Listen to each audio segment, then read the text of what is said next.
One of the issues around prostate cancer is presenting to your doctor as an out gay man. The second issue was around sexual dysfunction as a consequence of therapies and treatments. And I think a question that all of us experience, whether it's the dentist, the podiatrist, or the urologist, is whether or not we trust the person we're putting our body into the care of and trust the institution, the hospital that they're part of. Today, we're talking with Thomas. Tom is part of our male care online community and has been since his diagnosis and treatment. Tell us how you got diagnosed, when that occurred, and what treatments you chose. I was diagnosed 2 years ago. I had gone into my regular GP doctor for a physical exam, thinking that I hadn't had an exam since COVID. So just sort of a routine visit. And when it turned out, I hadn't actually been in almost over 4 years. At the time, I was 59. He talked to me about doing a PSA, which I had never had done before as part of a routine screen. And the weird thing was that he kind of went into this long rambling explanation about the positives and negatives of it. And ultimately, it was up to me to decide whether I wanted to do it or not. So I thought, well, why not? I might as well go ahead and do it. That night, I got a message that I had results back and my PSA was 14. I'm a veterinarian. And immediately I kind of panicked without any context. I hadn't talked to the doctor. He contacted me the next day, wanted me to retest one time just to confirm that it was elevated to that level. A month later, I did, and it was still that high. The urologist, we wanted to do a biopsy right away. I asked for an MRI first or imaging. I think I was sort of in denial still, and I wanted to have some confirmation that there was something abnormal before they stuck a needle into my prostate gland.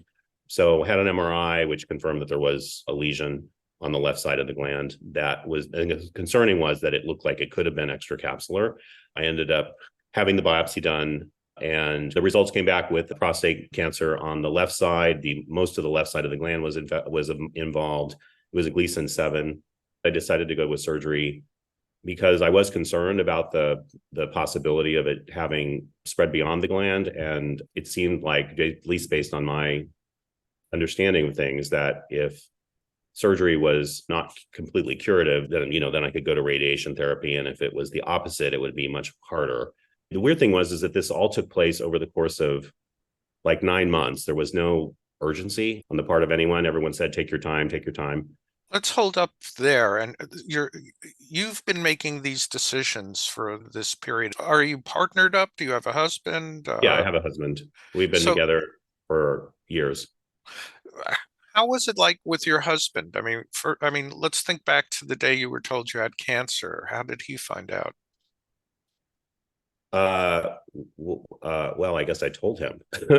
Right. I mean, you told him, but Yeah. to talk about that. What's it like to tell your husband that you have prostate cancer? I guess it was, I guess admitting it out loud is always and there's one thing saying it to yourself, it's one thing to say it to another person. It just becomes more real.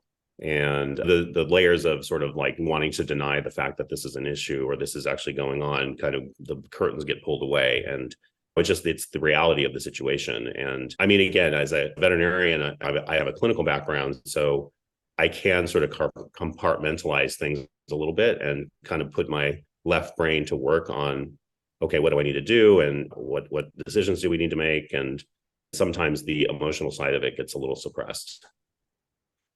So did your husband, can we refer to him as with his first name? Yeah, sure. Yeah, James. James. So James, and James is your husband. James participated in helping you find out information. Did he try to draw out your emotions? How did he sort of support slash help you in this? Not necessarily assisting with the information part of it. I mean, I think he kind of left that to me, and he probably felt like I was more capable of that. And no, I mean, he was always there to try to be as supportive as he could be. And I mean, I think there were moments where, again, I was just describing what the consequences of this potentially would be, which I knew, especially if I had surgery. I mean, I knew what the sexual dysfunction was going to be. And when that's still something we're kind of grappling with, or I'm grappling with, and we are as a couple. Are you able to talk about the sexual dysfunction aspects of prostate cancer with your husband, James?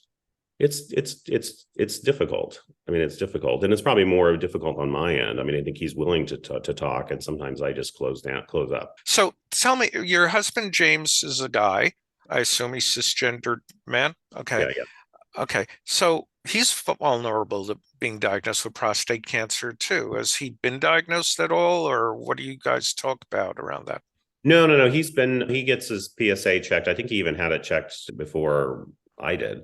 And he's been getting it checked kind of annually for the last number of years, and it's been undetectable. So presumably he's not it's not an issue for him at the moment. Is that something that you guys actually are concerned about, that you'll have a household with two prostate cancer patients? I don't think so. I mean, it's not really not a concern of mine. There's always that possibility, right? But I mean, it's not something that I certainly worry about. And I mean, I don't know if it worries him, but he's got a lot of his family is pretty long lived, and as far as we know, there's not really any. Well, that's not true. His uncle, I think, has had prostate cancer, but that's it. So as far as we know. Okay, let's talk about you. So now you've had surgery. Tell me how long, how many months ago or so? So it would be 14 months ago. Okay, 14 months. Tell me about side effects. Tell us about side effects. So the post-operative recovery was fairly straightforward. I didn't have any complications from that perspective. Everything healed up fine. I was off work for 5 weeks, and which is the first time in my entire life I was off of work for that long of a time. There was a kind of a good and negative about that. I mean, it was a relaxing time to be just sort of to reflect. I mean, I still have, so the surgery involved nerve sparing on only one side because the left gland was so infiltrated. The surgeon wanted to get a bit more of a margin around that side of the gland, so they weren't able to do nerve sparing on the left side, but they did on the right. And so I would say I'm having a little bit of recovery in terms of erectile function. But I would still say it's probably like 90% erectile dysfunction at this point. The interesting thing was shortly after the catheter came out, and I actually tried to masturbate just because I was kind of curious to see what would happen. I guess it was sort of just kind of coming to the reality that I wasn't going to be able to get an erection, and just being able to just do that and see the results, which was helpful, although sad. Although it was really weird because I could still have an orgasm. It's just that I wasn't hard, which that was another thing that I learned, that, orgasm has nothing to do with the ability to get an erection. So that was an interesting experience. I didn't see any sort of physical therapist after surgery.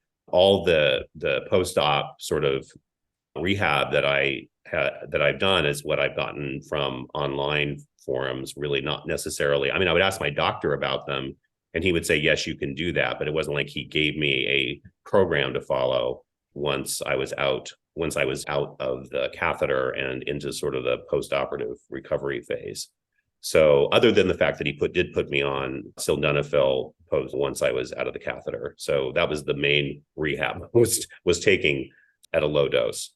But everything else that I'm doing has been, for the most part, more self-generated. And would you describe your orgasm as better, worse, or the same as prior to surgery? Different. I mean, I would say initially it was worse for sure.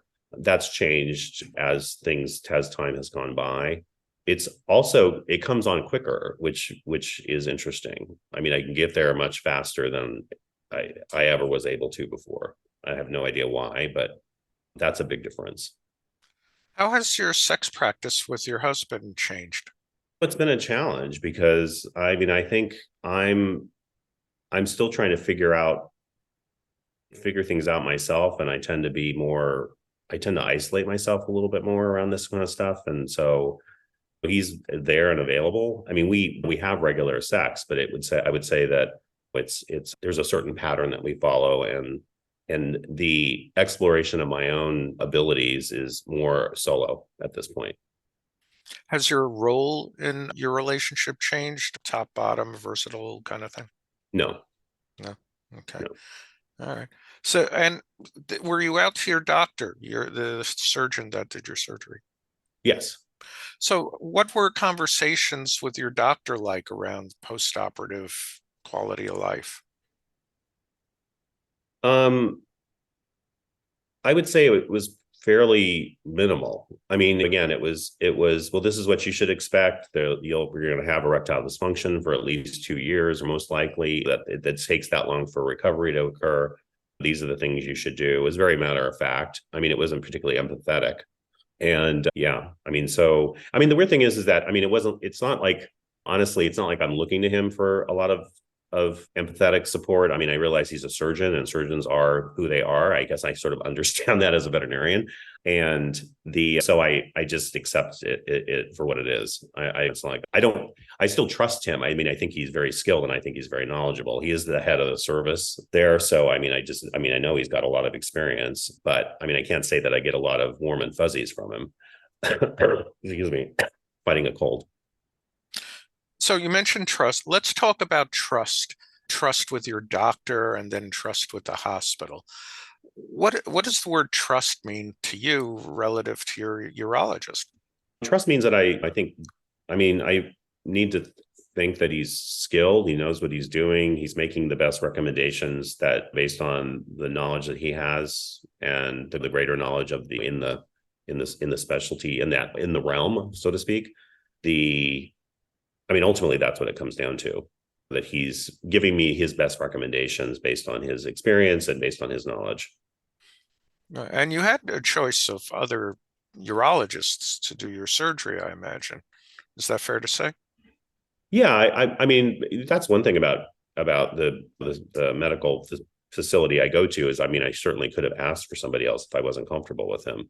Right. Uh, But how did you choose this particular doctor? What relative vis-a-vis trust? I think the I think where I kind of really got where I really started to feel trust with him was the biopsy procedure because the original urologist I had a consult with who had recommended the biopsy and then ultimately ordered the MRI after I asked for it. He was leaving the service. He was leaving Kaiser, so I never actually got to see him. When the MRI results came back, again, I got the report right away because they released it to the patient, and obviously it confirmed that there was a lesion and everything else. And I didn't at that point I didn't have a urologist because this guy had left. So I called the department and was like, well, who am I supposed to see now? Because the doctor that ordered this is no longer with your group. So they ended up connecting me with the chief of service. And so the first time I met him was when I went in for the biopsy. And he was again in the face to face that first visit. I mean, he did engender trust. And he did a great job. I mean, he was clearly very skilled in terms of the procedure. So that was enough, I guess. Was being gay and being able to talk to him about aspects of quality of life that heterosexual people may not be concerned with? Was there an element of trust around being able to have frank and open discussions with your urologist?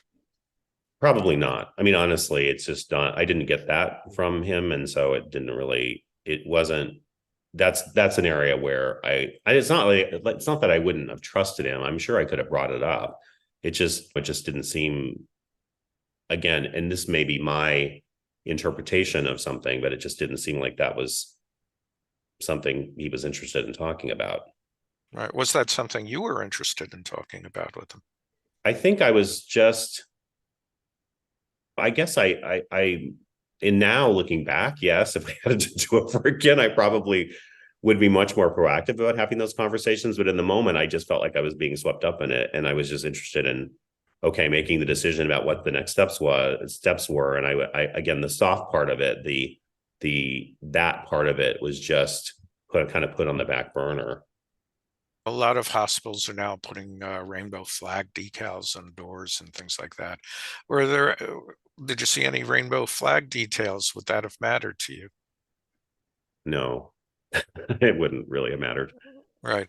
Yeah. And I mean, were there any aspects of like LGBTQ pride life that were expressed within the hospital setting that were relevant for you in terms of feeling comfortable?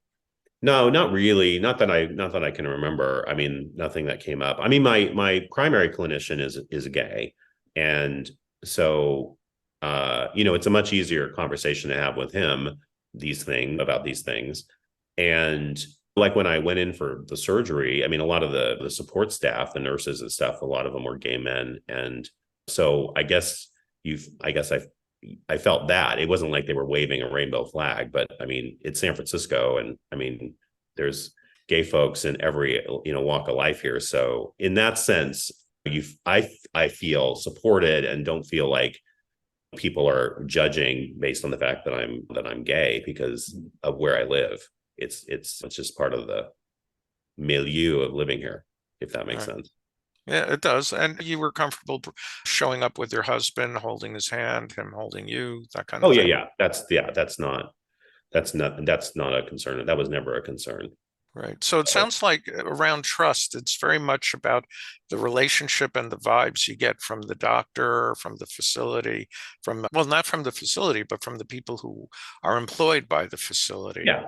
Yeah. And everyone, I mean, that's the thing. I mean, even though, I mean, everyone, I haven't, any person I interacted with throughout the entire experience at Kaiser was kind and professional, and they exuded sort of a caring attitude. There was never anybody, not one person that was having a bad day, even, and where I felt either rushed or they were brusque or they didn't seem to like the care. That was not the case at all. Super. Thank you for sharing that. Let's return now to where you're at today, 14 months after surgery, 90 seconds or less. What's your health like? Health is good. I've had one post-op PSA 6 months down the line, which was undetectable. My next one's coming up here in another month or two. I'm getting partial nocturnal erections at this point, subtly. So I'm using the intracavernosal injections, which are working very well. I would certainly encourage anybody who hasn't tried them and who's a candidate for it to try them, because I do think it's the results, have been, at least for me, very, very excellent. And without doing that, I mean, if I'm just trying to get an erection based on oral meds, let's just say, like, Cialis or Viagra, I mean, again, I can get sort of a partial erection at this point. Are you still using vacuum pump? Daily, more as a rehab thing. I mean, I've never used the vacuum pump to get an erection for sex, whether it's solo or otherwise. The erection from that perspective, I don't think it's not particularly, it's not one that seems very real, because it's venous blood, so it's cold and it's discolored. It's just not. But I mean, I do it for rehab still. Sure. And for people who are listening but never used a pump, what does it feel like? I have two. So I have the vacuum erect, which is just air, and then I have one that is water based, and I typically use that one on a more regular basis because I'll use it in the shower. And I feel like because the water is warm, it's a more pleasant feeling in terms of just how it feels versus the vacuum erect. It So, doesn't hurt though. Neither of them hurt you. Is that no, fair to say? no, Yeah. no, yeah. Yeah. I mean, I think They people don't hurt. just wonder. I mean, Yeah. I mean, if you over pump them, it can be uncomfortable, but you just need to back off if that's the case. Well, there are a lot of people that would say that about a lot of things. So that's so okay. So as we're sort of winding this down, the idea of would you change anything knowing what you know now, and advice to people just popping on the scene with particular emphasis or concern for gay, bisexual men that are concerned about being out to their doctors, or what's the point of being out to their doctors? Well, I mean, Go ahead. clearly you need to be out to your doctor. I mean, I think I mean, again, it's easy for me to say that being in San Francisco. I mean, not if I lived in some other place. I don't throw stones at anybody, but it could be much more difficult. I mean, again, if I had to do it all over again, I would be much more proactive about asking for or demanding more support around post-op rehabilitation. And if they couldn't provide it, then refer me to somebody. Um, I I probably would have wanted to have a more in-depth discussion about just the how to deal with the sexual dysfunction afterwards. And again, if that's not the particular doctor's forte, then send me to somebody who can help me there. So that would be probably the main thing. I mean, I don't regret the decision. I mean, I know that certainly on the online thing, there's certainly people that advocate gay men shouldn't have surgery, which I mean, think is a little bit, nothing is black and white. Um, if I had had a PSA 4 years prior to, and probably it would have been elevated, and if I had caught this earlier, maybe I would have had radiation therapy if it hadn't, given the extent of it. But given where I was, the reality was, it's just, I'm comfortable with the decision I made. I think it was the best one for me in the moment, given all the individual uniqueness of my particular cancer and where it was. Even though the results or the impact of it is still present today. I mean, the one positive thing is cancer seems to be gone, which obviously is the whole point. I got that, and that was my goal too, in the end. And I still have grief over the loss of certain things. I mean, the ability to ejaculate is something that is, I think about it all the time to some extent. That probably will kind of carry with me the rest of my life, but hopefully I'll have a long life to think about it. So, Sure. Around the loss of ejaculate, does it make you cry? no, I haven't cried about it. I mourn it, but it's not, but it's kind of a more of a dull ache more than anything else. I realize that I am where I am. I can't go back. I can't change what's happened. So, but I can also be sad about it too. And I can hold both of those things at the same time, that's kind of the way life is. You have to hold the sad and the not so sad together. I mean, it can't destroy me though. I mean, it just is what it is. And Why is it important, from your point of view, for a gay man to tell their doctor that they're a gay man?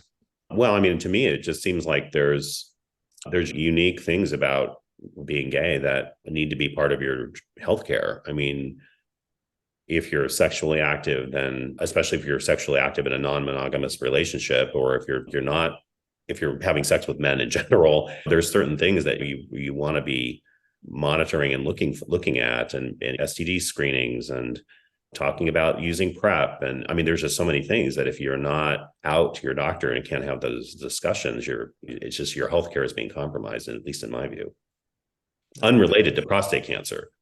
Mm-hmm. Very good. And urinary dysfunction and other side effect things. How's that for you?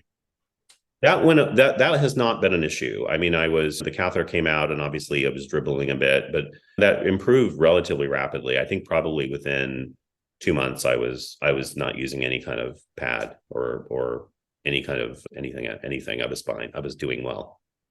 Great. All right. Tom, thank you very much for sharing your story and your insights around the care that you chose regarding your prostate cancer. You're a young man still, and we all wish you many years, both in our community as well as just enjoying your life if you decide to forget about prostate cancer forever. Is that possible? I don't know if that's possible to forget about it, but yeah, I do wish myself a long life for sure. Okay. Thanks. Thank you.